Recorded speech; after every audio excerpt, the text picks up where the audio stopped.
Bonjour, je suis Mathéo du jardinbiomathéo.com. On est aujourd'hui dimanche le 23 mai.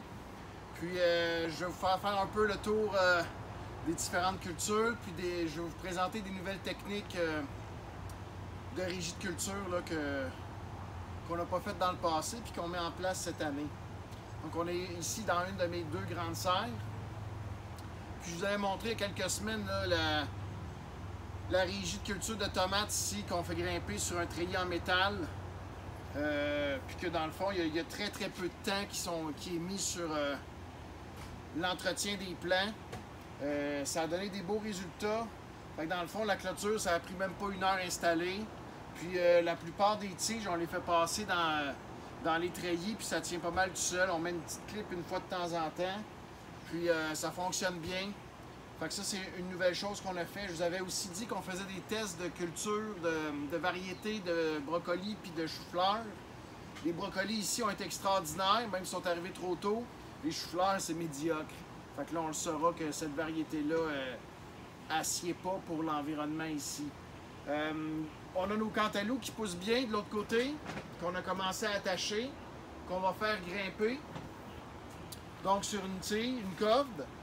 Ce qui fait que ça nous permet d'avoir sur une planche 200 plants de cantaloupe en faisant ça comme ça, plutôt que en les faisant ramper au sol. Fait que c'est beaucoup d'entretien au départ pour bien les attacher. Mais après ça, on augmente beaucoup notre capacité de production sur une planche. Donc ça vaut la peine. On a encore beaucoup de semis, mais cette semaine, là, on va faire beaucoup de plantations extérieures encore. Je vais aller vous montrer ça, là, ce qu'on a fait. Ici, on est dans notre serre principale, notre serre chauffée, où on a là, nos principales cultures, là, tomates cerises, concombres, puis poivrons. Donc, comme vous voyez, les tomates sont rendues à plus de 6 pieds, puis les concombres, ben, on les descend, on les a déjà descendus régulièrement, là. Ils sont à plus de 9 pieds. Donc ça, c'est le résultat là, de notre rigiculture. Ce qui fait qu'évidemment, quand on fait grimper les plants, ben, on a une densité beaucoup plus grande. Les tomates cerises, là, il y en a beaucoup qui commencent à mûrir, fait qu'on va pouvoir les mettre là, dans les paniers à partir de cette semaine pour les gros. Il a quand même fait frais au début du mois d'avril. On a eu beaucoup de journées avec beaucoup de nuages ici, plus qu'à Montréal. Ce qui fait que ça ralentit là, le mûrissement des tomates. Mais d'après moi, avec les chaleurs qu'on a eues là, dans la dernière semaine, là, ça va commencer à reprendre le dessus. Ce qui fait qu'on devrait avoir des belles tomates cerises là, à vous mettre dans vos paniers. On va aller voir d'autres types de cultures. On a planté nos cerises de terre au début de la semaine dernière. Puis cette année, on essaie avec du grillage aussi, pour que les cerises de terre rentrent, puis que le fruit tombe au sol, puis que ce soit facile à récolter. C'est toujours ça qui est embêtant avec les cerises de terre, c'est qu'il faut lever le plant pour aller chercher le fruit. Puis souvent, le fruit, il faut qu'il sèche rapidement pour qu'il reste en bon état. Ce qui fait que avec le grillage, on espère que ça va être plus facile à récolter, puis que sur la toile, ça sèche rapidement. On verra l'expérience, ça n'a quand même pas coûté si cher que ça, puis ça peut sauver du temps de récolte. Je veux dire, je vais le regagner en temps de main-d'œuvre facilement. Fait que ça, c'est une nouvelle chose qu'on essaie cette année. Ici, on a essayé de faire grimper sur les filets en nylon, poivrons, tomates, 3 manches-tout. Pour plusieurs raisons. Premièrement, ce filet-là coûte vraiment pas cher. Il mesure plus de 6 pieds. Puis il est facile à clipper sur une corde en haut. Donc, encore une fois, c'est un peu comme le même principe que dans la serre, l'autre serre avec les tomates. On fait juste passer les tiges entre les mailles. Puis on espère là, pouvoir, avec un minimum de temps, sortir un maximum de tomates. Pareil pour les poivrons. C'est comme des innovations cette année qu'on essaie. On a fait nos patates. Juste à côté, je vais aller vous les montrer. Donc ici, c'est nos patates. On a essayé une nouvelle technique de culture, donc avec de la butte. C'est sûr que moi, comme petit producteur, j'ai pas un tracteur là, comme les grands producteurs de pommes de terre. Mais malgré tout, avec notre autoculteur, on s'est acheté des nouveaux outils, des nouveaux attachements qu'on met dessus, puis ça nous permet là, de faire du butage comme ça. Puis en cours de saison, quand les pommes de terre vont prendre du volume, on va passer au travers ici, puis on va remblayer pour que la butte devienne plus grosse. Donc c'est la première année qu'on fait ça. On verra qu'est-ce qu'il y en a aussi pour le désherbage. On verra si c'est très fastidieux. Mais pour la récolte, ça va être plus facile. Là. On a un sabot qui va pouvoir lever les pommes de terre. Fait qu'on va voir, c'est des nouvelles variétés aussi de pommes de terre qu'on essaie cette année. On va aller dans un autre lieu.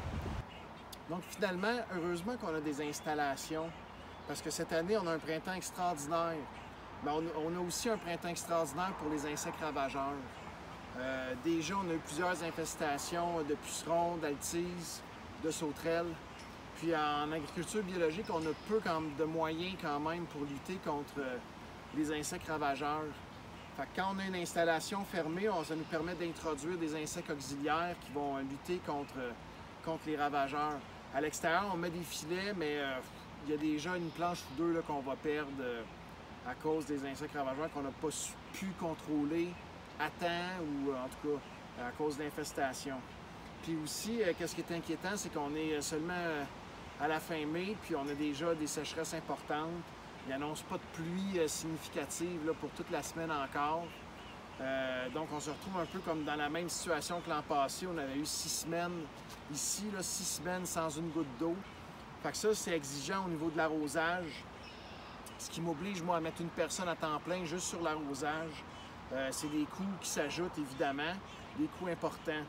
Fait que c'est quand même la réalité des agriculteurs biologiques en petite surface. On a notre système d'irrigation, heureusement, qui est branché sur l'aqueduc de la municipalité, ce qui fait qu'on ne manque jamais d'eau, mais on n'en a pas beaucoup quand même à la fois.